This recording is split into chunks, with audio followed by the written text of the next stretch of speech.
ఇప్పుడు సాగర్ రెడ్డి గారు మీరు చెప్పండి, మీరు విన్నారు కదా.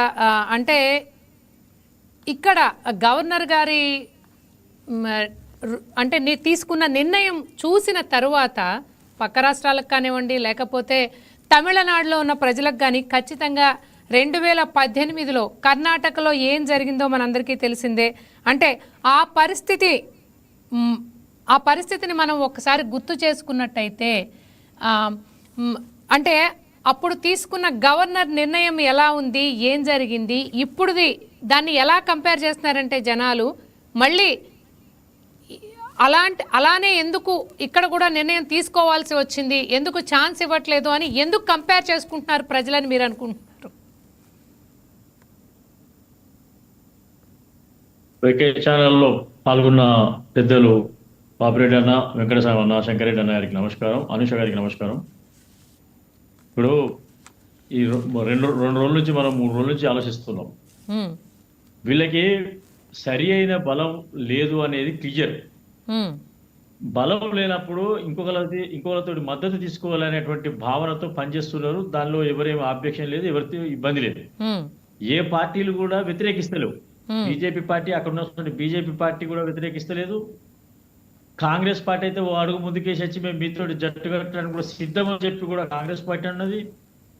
ఆ ఎన్డీఏ కూటమి నుంచి రివర్స్ లేదు, ప్లస్ ఇండియా కూటమి నుంచి కూడా ఎలాంటి వ్యతిరేకతలు లేవు.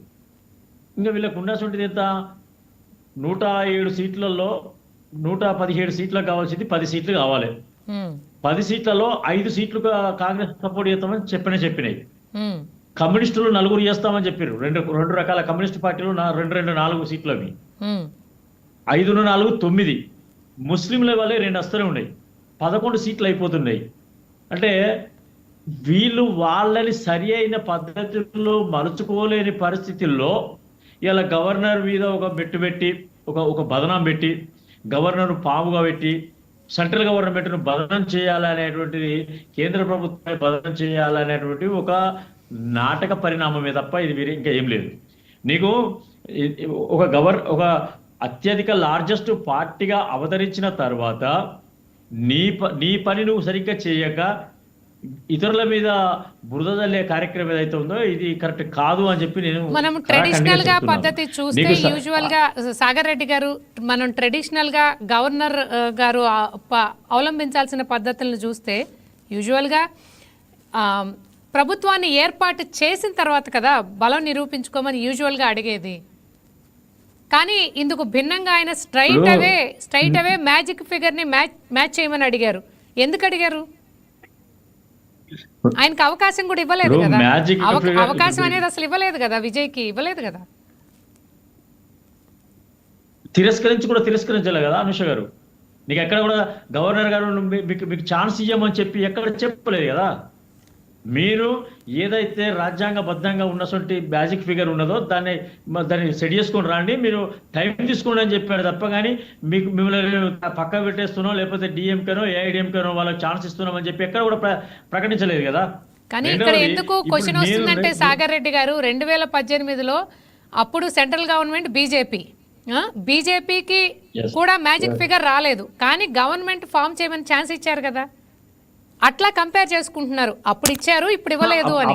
అప్పుడు కూడా వాజ్పేయి గారు స్పష్టంగా చెప్పారు, సరైన ఇది లేదు అన్నప్పుడే రాష్ట్రపతి గారు ఆహ్వానం మేరకు పెద్ద పార్టీకి అయితే ఛాన్స్ ఇస్తున్నాం, మీరు ఆలోచించుకోండి చెప్పండి అన్నప్పుడు కొంత ఇతర పార్టీలకు సహకారం తీసుకునే ప్రయత్నంలో ముందడుగు వేసాం, అందులో ఫెయిల్ అయినాం. కాబట్టి అప్పుడున్నటువంటి వాజ్పేయి గారు స్వచ్ఛందంగా చెప్పాడు, మేము ఒకరిని కొనుక్కోను లేకపోతే ఇంకో రకంగా మభ్యపెట్టు మేము ఆ గవర్నమెంట్ను నడపాల్సిన అవసరం మాకు లేదు అని చెప్పి స్వచ్ఛందంగా పక్కకు జరిగినటువంటి ఘనత అటల్ బిహారీ వాజ్పేయి గారిది. అప్పుడు ఆ 2018 జరిగినటువంటి సంఘటన.